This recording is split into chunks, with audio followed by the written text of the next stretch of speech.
Alright, so a simple video today. This popped up on my suggested on Amazon, and these are door handle covers. They're gloss black. We're going to replace these plastic ones unpainted. You can put trim restore on here and they don't look bad, but they do fade again, and that stuff always gives me streaks like that whenever it rains. Comes with 4 identical pieces like that and 3 pieces like that, and then one with the keyhole.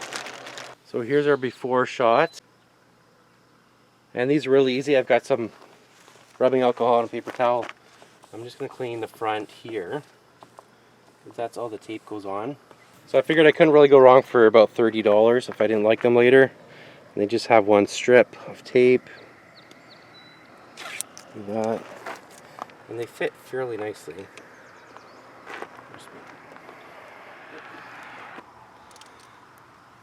And even though it's not a perfect match, it's pretty good.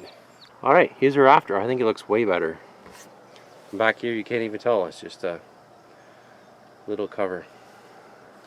Anyways, there's a link in the description and the comments below if you want to try these out yourself.